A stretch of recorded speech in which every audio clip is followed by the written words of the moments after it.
Olympic champion.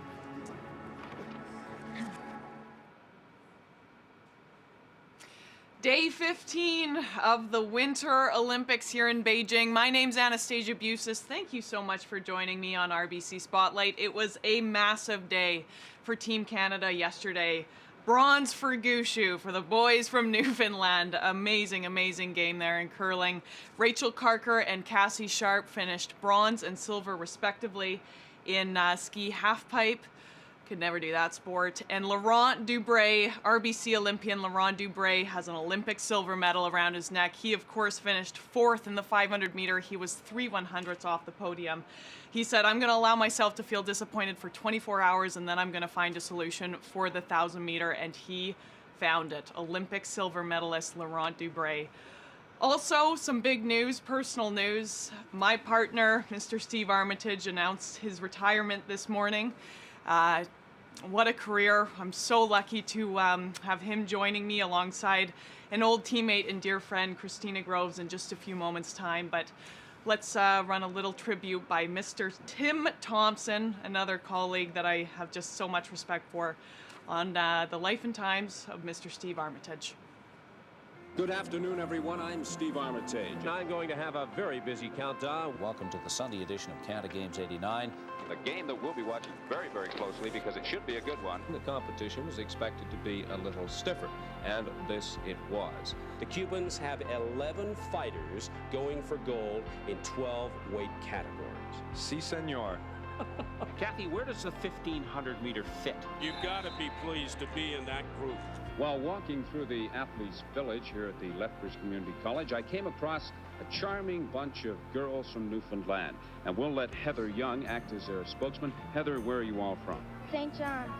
And what events are you competing at here in the games? Synchronized swimming. And how are you doing? As well as we hope, and we're having a lot of fun. That's good. So it's a rejuvenated Canucks against the bruised and battered Dallas Stars, Ron?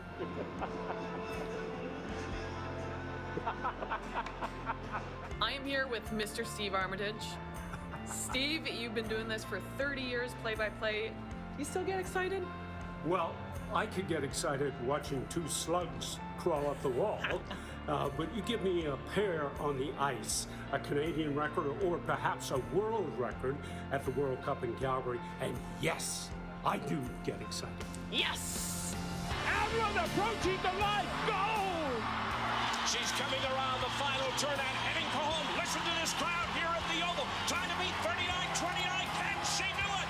It is Gary Hoffman. Here comes the unbelievable finish at the wall. Listen to this crowd. Katrina LeMay-Doan is leading Monica Brackett-Phil, but here comes Enfield. Doan driving to the line. Katrina LeMay-Doan has done it. She has won the gold medal. Here's the bell lap. The final lap of the men's 5,000 meter. Canada in goal position. Marc Gagnon. Marc Gagnon gets Canada gold. Gold to Canada in the men's 5,000 meter relay. And here comes Morrison at the line. He's done it. World champion, gold medal. Canada's Denny Morrison. Finish line in sight. Here comes Canada's Ted Blumen. He's done it. They're down. The Canadians are going to win gold. Here they come. Clara Hughes and Beckstein as they come to the line. It is Clara Hughes of Canada gold. She has just put in the race of her life. What an effort she gave it. Does it get any better than that? Please welcome to the show two legends, Christina Groves and Mr. Steve Armitage. I don't know where you get the legend thing from. No. Me neither. I watched that. You deserve it, Steve. No, Christina, you're being humble. You're one of the greatest speed skaters of all time. I watched that montage when I woke up, and I woke up with tears. So thank you so much for joining me. I miss both of your faces. I mean, we'll get to that in a moment, but what a time to be a Canadian speed skating fan. 5 medals, there's more on the table. What do you expect we're going to see in the mass start? Christina and Steve, take it away. Well, I think Ivany has an excellent opportunity to win a gold. It's going to be tough. Irene Schouten is going to be her biggest opponent, as will Francesca Lollobrigida.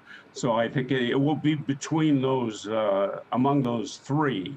But I think Ivany, with her quickness, she's so light on her skates, her short track background, we know she's got the endurance. She can skate 3K and 5K. I think everything is in place if it's up here. If she's got the right mental frame of mind and confidence, I think she can do it. I really do. Yeah, I agree with such Steve. a mental game. Yeah, even, she had a struggle at the beginning of the games, but then has come back with that gold in the team pursuit. And I think for her, the key is going to be just put all of that aside for the time being, park it and focus on this race in this moment. And if she can do that and carry some of the confidence from that team pursuit, I think she's in a position where she's so strong in this event. She's been on the podium a number of times this season and in past seasons, former world champion. And I think she just has all of the skills and qualities that make a good mass start skater. She can draft really well. She can react to changes in the pace, and she can sustain those changes as well. So I'm excited to see what's going to happen. Steve, you've seen it all. What are you enjoying most of Beijing? Well, anytime Canadians can win medals, and especially one of my favorite sports, long track, speed skating, and short track. It was fun watching those guys win medals too. It's always a thrill. We are taught from day one as broadcasters, it's not we and us, but believe me, inside my heart, it is we and us. It is the Maple Leaf. It is Canadians out there skating for mom and dad, friends, and country. And as much as we try to suppress that partisan approach to calling a race, it's very, very difficult. And I found myself down through the years getting very emotional. I can remember when Christina won her medals, and I was fortunate to call 3 of the 4. It was a thrill. It really was. And I leave the games with a good feeling when Canadians do well. And they have done well in Beijing in long track and short track. Christina, you rolled your eyes when I said legend, but you are, someone that has birthed so many dreams, I think, to Isabelle Weideman, and you are her hero. Does it feel like you're looking or we're witnessing a little bit of a Canadian renaissance in speed skating? Well, they won 2 medals at the last 2 games, and both of those were won by one skater. So Danny Morrison, 2 medals in Sochi, 1 skater, Ted-Jan Blumen in 2018, 2 medals. So I think because now it's, we see it across more than just one athlete, I think, and more than one discipline. I think that's a strong sign. I think speed skating's always been strong. They've always had a good history in this sport, and it ebbs and flows a little bit. That's just natural in a sport like this, where we don't have that, huge funnel of athletes coming in constantly like they do in the Netherlands, where, they just turn over and they can be at the top right away. So it takes years to develop in this country, and it takes a lot of support and resources. And I think you see that coming to fruition now. The work and support that the team has put in behind the scenes has been really phenomenal. And you see that coming in, especially, with Isabelle Weideman's performances, the team pursuit, and Laurent Dubreuil today was just amazing. Do you miss it? To me, I just keep going, this sport has progressed so much. I mean, I'm in the dust. I see the times and I'm like, whew, glad I'm not doing this anymore. And, I was texting with Clara a little bit in the Olympics. And I literally said to her, I'm staring at these races, and sometimes I can't even believe that I used to do that. I'm so far removed, but I don't miss the racing and all that. I miss sometimes the training, and I miss, honestly, I just miss the feeling of skating. Being in that position, just the push and the pressure into the ice, and that feeling, I feel it in my body, just closing my eyes sometimes. And I miss doing that. But the rest of it, no, I'm okay with being done. Steve, you've said that it's your final race today. I'm gonna pretend I'm in the mix zone. What's your mindset going in? Well, of course, I'd like to go out on a high, and a high would be to have Evany win that gold medal. I'm going to have mixed emotions. I've called hundreds, thousands of races over the past 50 years, and I said to Christina, I'm going to have a lump in my throat and a tear in my eye. There's no question about it. I am leaving a business that I have loved and given so much to, and it has given back to me down through the years. And it's going to be tough. It really is. But I'm going out doing something I really enjoy doing, calling a race, and I will try to call it to the best of my abilities. And hopefully, we see a Canadian come through. Partner, thank you for everything you've done. You're a good friend, and you birthed my Olympic dream just as much as Katrina and Susan did. You're the reason I have a broadcast career, I think. Poor Christina when she got laryngitis in 2018 and I had to call a few races. And I was probably the worst 2 races you ever called in your life because you had to work with me and I was so unprepared and so green, but you didn't quit on me and you believed in me.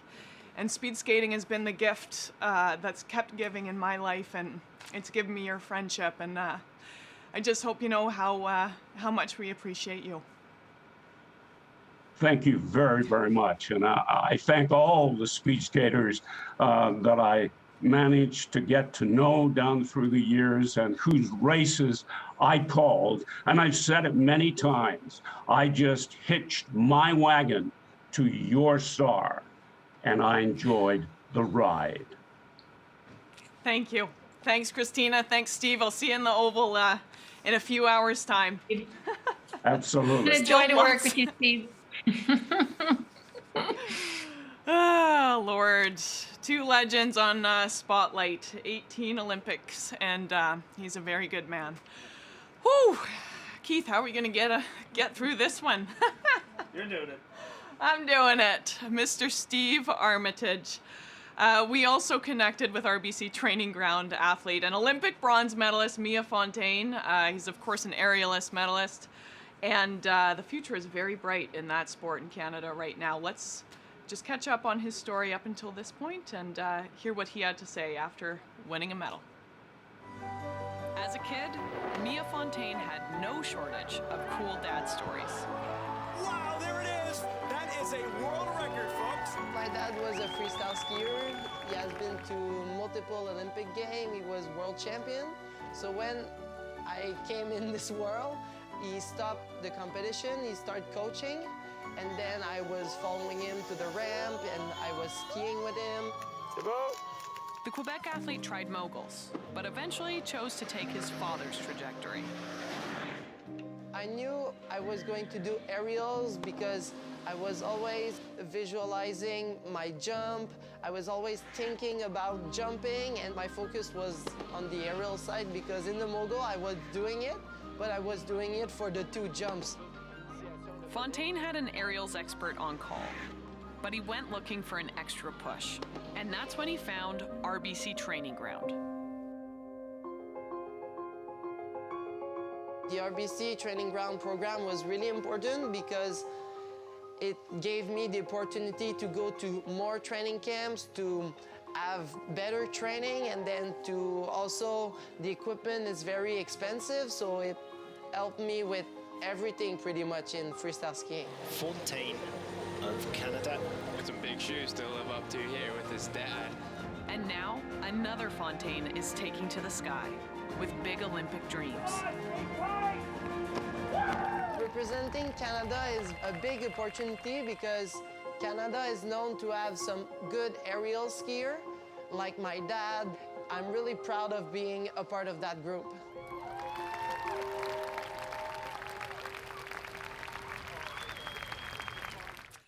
Miha, thank you so much for joining me. You just finished competing. How do you feel?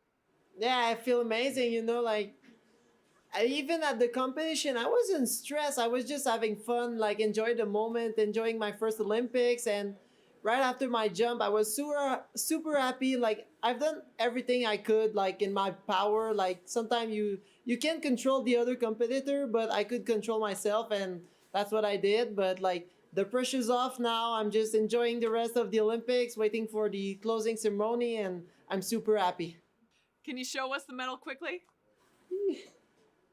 Whew. So you, of course, won that with the team. How did that affect your mindset going into your individual competition? I tried to not think about it too much. Like I put it like in my drawer just to like keep this behind and focus on the next competition. And I think it helped because like sometimes it can like take a bit too much space in your head, but I think I've done the right choice and it paid off at the end. So I'm really happy. Have you found yourself looking into that drawer just going, oh my gosh, that actually is mine? Only this morning after everything was done, I take it off and I put it around my neck and I was really proud. But before that, like probably like the day of the competition, I didn't even thought about it. So yeah. Well, it's been so amazing to watch you compete. I think Canadians have fallen in love with aerials all over again.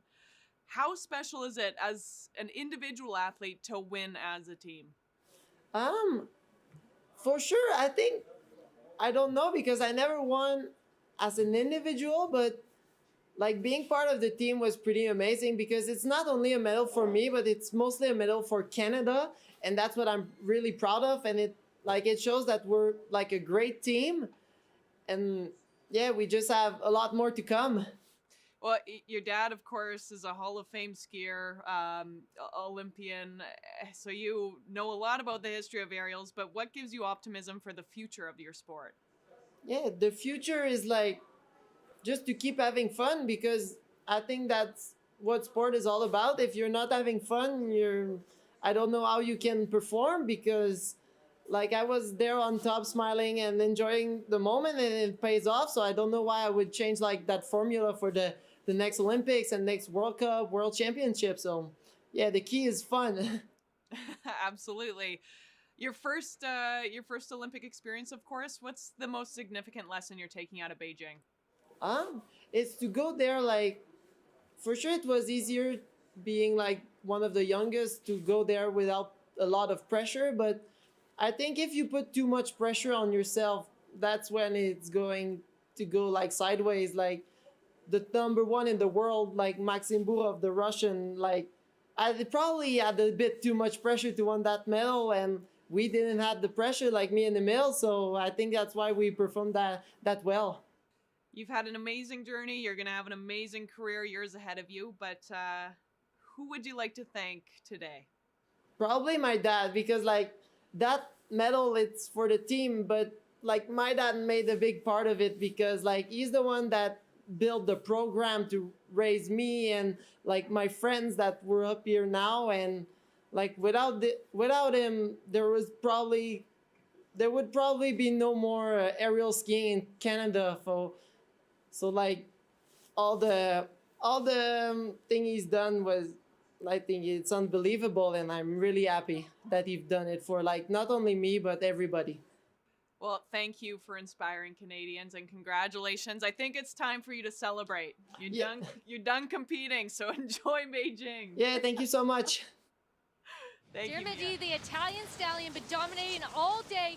Brady Leman currently sitting in second position. As Brady Leman in second place looking to make the move into first. He's running out of track time here, but anything is possible. Things tightening up a little bit. Getting ready to head for home. It's going to be Rbc. Rbc's getting a little fancy there, and he takes first place. Brady Leman in second. Please welcome to the show, Brady Leman. Hey. Nice to see your face, my friend. How are you doing today? Nice to see you too. Oh, I'm good, I think. You think? It's only been a few hours since you finished competing, so you don't have to have all the answers quite yet. But you did tweet, and I love this quote.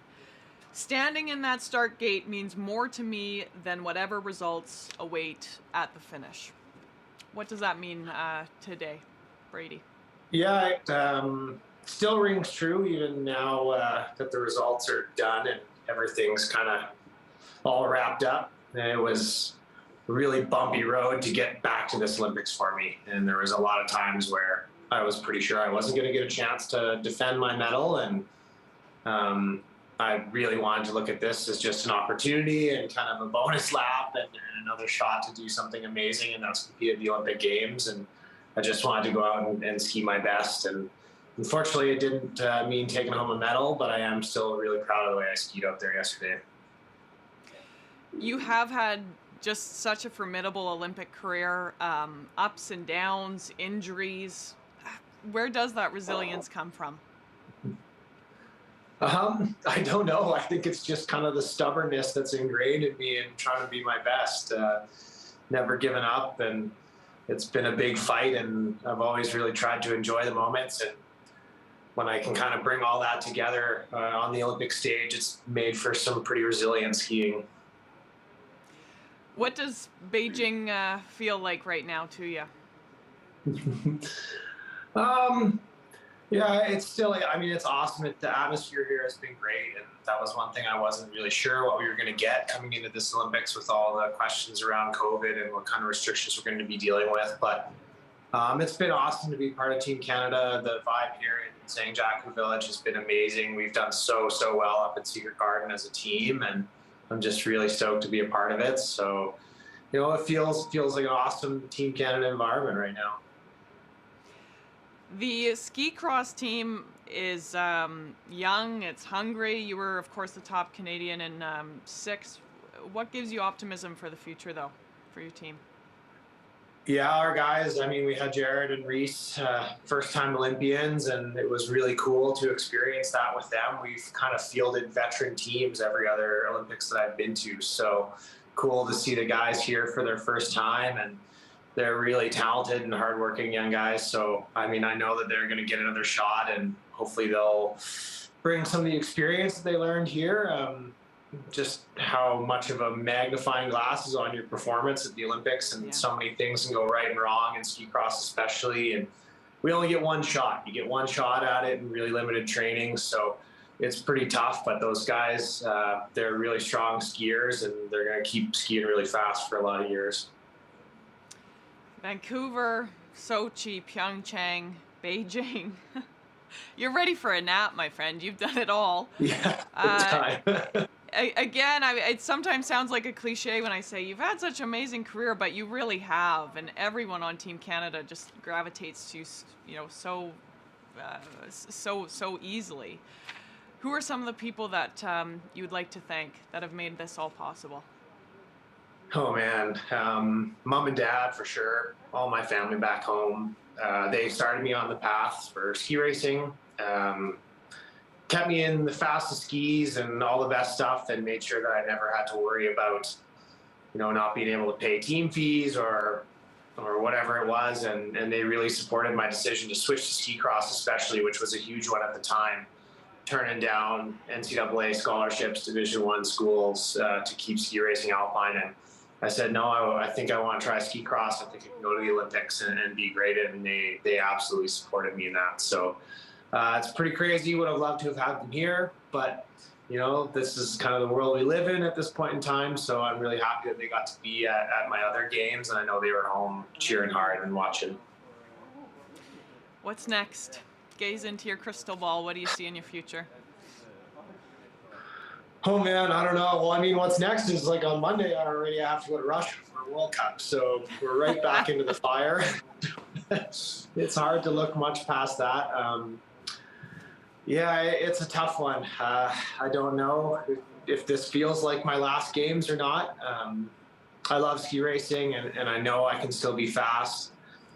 the last 4 years has felt so much longer than that. So thinking of another cycle is pretty daunting at this point. But yeah, I want to enjoy the rest of the season and see what I can do and show that I've still got the potential to win races in these last few World Cups here, and then take a serious vacation in the spring. Where are you going to go? And can I come? I don't know, somewhere without snow. I know you're known for your love of exotic foods. How's the food been here in China, and what are you looking forward to in Russia? And then what culinary delights do you want in your next vacation? Food is nowhere on the list of things that I look forward to in Russia. It is pretty missable wherever we go. The food here has been pretty good for the most part. People have been loving the dinner time with Brady food reviews from the village. Yeah, I don't know, something a little fresher. It seems like any sort of vegetables have traveled a long way to get to my plate here, so I'm looking forward to something that's got like a little crunch to it, maybe. Maybe a nice cycling trip in Tuscany, my friend. You deserve it. Yeah.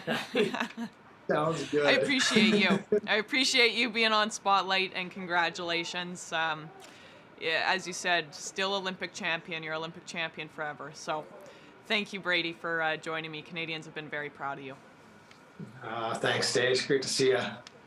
Good to see you. What's coming up next? It is the penultimate day. I just found out what that means. It means we've got 2 more days to go, if you're looking at a dictionary. Today, men's mass start. Today in Beijing, tomorrow in Canada, of course. Sorry, the time change is a little confusing. Set your alarms, 5 a.m. Eastern, as Christina and Steve Armitage, Mr. Steve Armitage, talked about it. Mass start. That's Antoine Gélinas-Beaulieu, RBC Olympian. He is going to be wearing the maple leaf on the line, as well as Evgeny Blondin is hoping to go for gold in the women's mass start. That's getting set in about 12 hours' time. This is my favorite segment. He's been on the show today. Mr. Steve Armitage, let's throw to Army's Armchair. Start from the inner.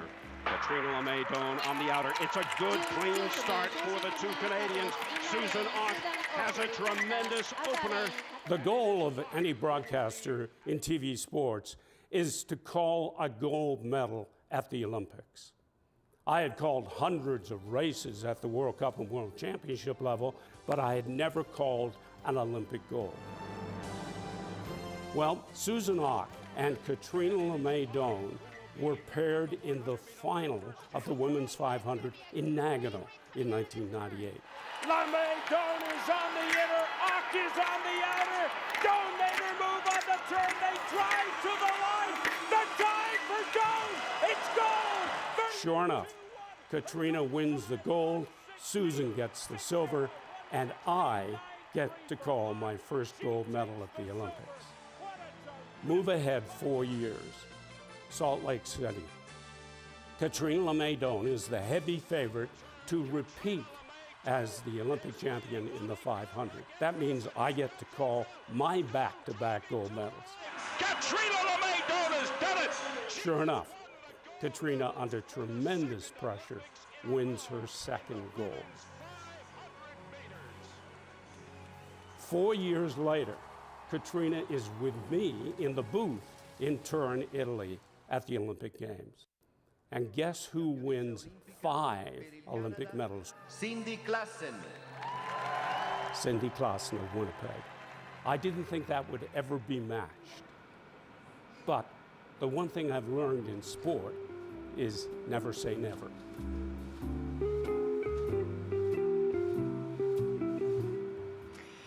And that's what it's all about. Mr. Steve Armitage, thank you for joining this show tonight. That's our show. 1 more day to go. Let's dim the lights.